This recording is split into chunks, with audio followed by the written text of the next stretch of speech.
Hi, I'm Diane Smokorowski. I'm an 8th grade language arts teacher and technology integration specialist in the Andover schools in Andover, Kansas. And I was asked to share with you my Intel project that my students did this past year. We had been studying the novel Treasure Island by Robert Louis Stevenson. And because I teach in a project-based learning classroom, everything we cover must have a real-world connection to it. So I asked the students to go into Google News and research current events and articles dealing with piracy.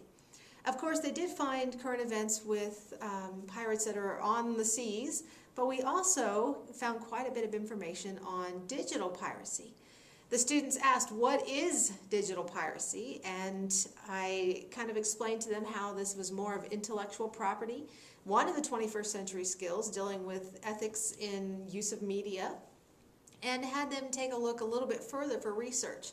And the students brought back several questions of what does this mean to pirate something? Does that mean that if I have downloaded several songs on my iPod and I want to share them with my 5 best friends, is this bad?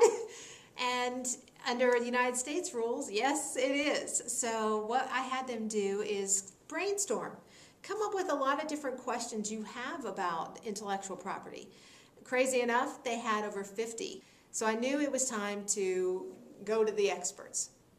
So I sat down and looked online for anybody and anyone that would know anything about intellectual property. But nobody had really anything written on a middle school level. So I sat down with the students and said, I'm really at a standstill. I need help, and I'm not finding the right avenues for you. And the students said, well, do you have a phone number? And I said, yes, I do have a few phone numbers. And they said, well, just call them. Let's just see what they would want to tell us. So that began a journey of over 16 different partnerships with major entertainment organizations from the Motion Picture Association of America. Also spoke with recording industry artists, the Education Gaming Association.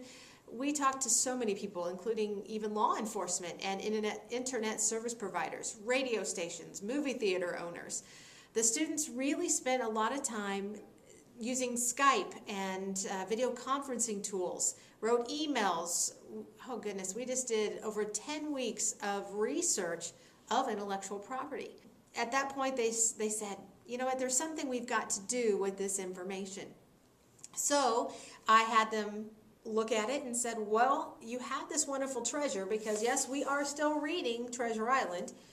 How are you going to share it? Because you don't get to keep it.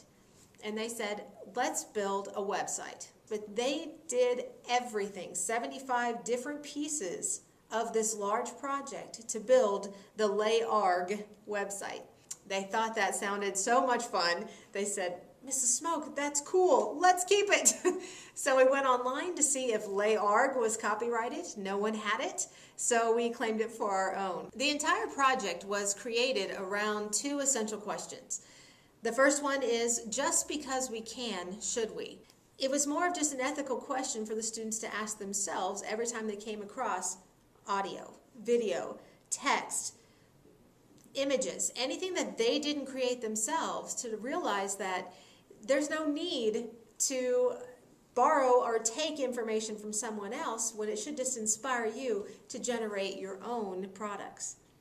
The second question that came through for essential question was, how does the medium affect the message? There was a lot of debate going around which product would the students develop. And interestingly enough, the students chose the website to say, we need a place for students doing other research projects to go and reference. We want our information to be solid and positive and understandable so other young people know what to do. Thus, we went with the website. How does a classroom switch when they're in a 21st century classroom versus a traditional classroom? Well, in my classroom, my students are the decision makers. They determined the direction that the project went. They made the decisions on what major product would be created, who to contact, and my job really switched to just make sure they had everything they needed built to make those opportunities happen. Also, my role switches dramatically as I become a facilitator rather than the main teacher in the room. I support them as they build and create. And you can't ask for a more exciting component of that. And then the very best part, magic happens. These students have a different perspective and personal connection to intellectual property than I have ever seen any other student experience. They are passionate to say, let's create new things. Let's support the entertainment industry by not stealing what they have so other people can create new things. And they want to be a part of that creation process now. There were a couple of challenges and a couple of things that we had to deal with that were a little bit more involved than what we thought. When we started making the website, my big fear is, how will I assess this because I have 75 different products? Well, I can't make 75 individual entries into my grade book. So I went back to my Intel training and looked at the Assessing Projects website, and also spoke with Shelley Schott, who's a brilliant person with project-based learning herself, and she said, you need to go back and have them start generating their own rubrics. And I said, oh, that's right. That's what I know is right to do.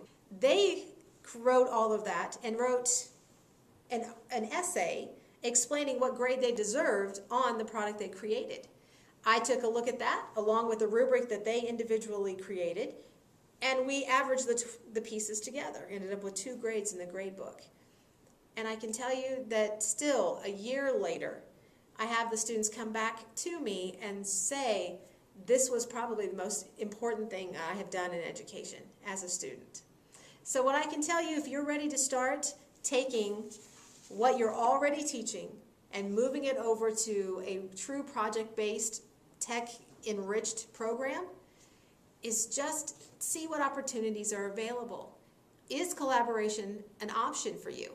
Or maybe it's time to find other experts that your students could connect with, or they become experts to share with others and teach them. So I hope you do well on your upcoming projects, and good luck. Thanks.